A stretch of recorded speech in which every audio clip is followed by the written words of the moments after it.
അവരെ ആദരപൂർവ്വം ക്ഷണിക്കുന്നു.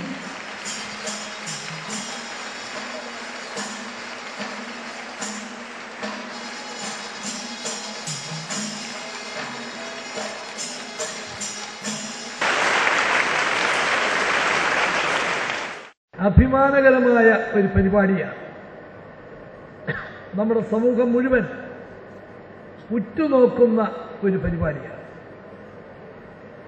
നമ്മുടെ സമൂഹത്തിൽ അച്ചടക്കമുള്ള, രാജ്യസ്നേഹമുള്ള, സമർത്ഥരായ ഒരു പുതിയ തലമുറയെ വാർത്തെടുക്കാൻ എല്ലാവരും ചേർന്ന് ശ്രമിക്കുമ്പോൾ അതിനിടയിൽ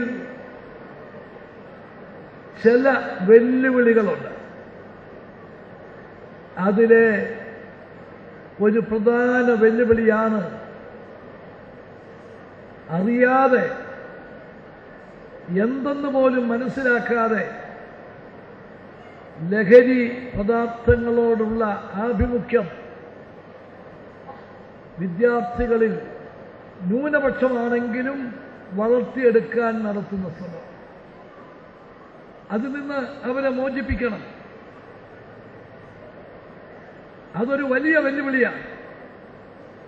അതിന് ഏറ്റവും നല്ലൊരു പരിപാടി ഇന്ന് ശ്രീ രമേശ് ചെന്നിത്തലയുടെ നേതൃത്വത്തിൽ ആവിഷ്കരിച്ച് ആഭ്യന്തര വകുപ്പും വിദ്യാഭ്യാസ വകുപ്പും ആരോഗ്യ വകുപ്പും ചേർന്ന് അത് വിജയകരമായി നടത്തുന്നതിൻ്റെ ഒരു വലിയ പരിപാടിയുടെ ലളിതമായ തുടക്കമാണ് ഇന്നത്തെ ഈ ചടങ്ങ്. ഇതിനോടകം തന്നെ ഈ കാര്യത്തിൽ വളരെ അധികം പ്രവർത്തനങ്ങൾ പോലീസ് നടത്തി കഴിഞ്ഞു.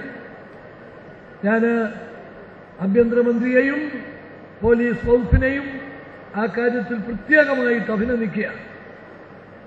ഇത് ശക്തമായി മുമ്പോട്ട് പോകണം. ഈ സമൂഹത്തിൻ്റെ മുഴുവൻ പിന്തുണയും ഈ പരിപാടിക്ക് ഉണ്ടാകും എന്ന കാര്യത്തിൽ യാതൊരു സംശയവുമില്ല. ഈ സമൂഹത്തിൻ്റെ മുഴുവൻ പിന്തുണയും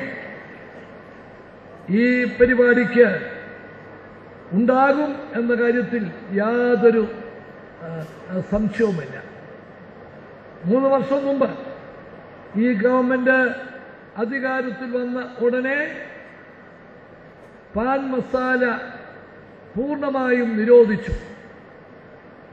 പക്ഷേ നിരോധിച്ചിട്ടും അത് കൃത്രിമ മാർഗങ്ങളിലൂടെ, രഹസ്യ മാർഗങ്ങളിലൂടെ അത് വിദ്യാർത്ഥികളുടെ ഇടയിൽ പ്രചരിപ്പിക്കാനുള്ള ശ്രമങ്ങളാണ് നടന്നു വന്നുകൊണ്ടിരുന്നത്. അതിനെ തകർക്കുവാൻ, പരാജയപ്പെടുത്തുവാൻ ശക്തമായിട്ടുള്ള നടപടികൾ ഈ 3 ഡിപ്പാർട്ട്മെന്റുകളും ഒരുപോലെ യോജിച്ചുകൊണ്ട് മുമ്പോട്ട് നടത്തും. ഈ പദ്ധതിക്ക്, ഈ പരിപാടിക്ക് ഗവൺമെന്റ് ഏറ്റവും അധികം മുൻഗണന കൊടുക്കുവാനാണ് തീരുമാനിച്ചിട്ടുള്ളത്. കാരണം നമുക്ക് ഏറ്റവും നല്ലൊരു തലമുറ, അത് അച്ചടക്കമുള്ള, രാജ്യസ്നേഹമുള്ള, അർപ്പണബോധമുള്ള ഒരു തലമുറ, അവരറിയാതെ തെറ്റിലേക്ക് വീഴുന്ന സാഹചര്യം ഒഴിവാക്കിക്കൊണ്ട് നല്ല നിലയിൽ മുമ്പോട്ട് കൊണ്ടുപോകുന്ന സാഹചര്യമാണ് നമുക്ക് ആവശ്യമായിട്ടുള്ളത്.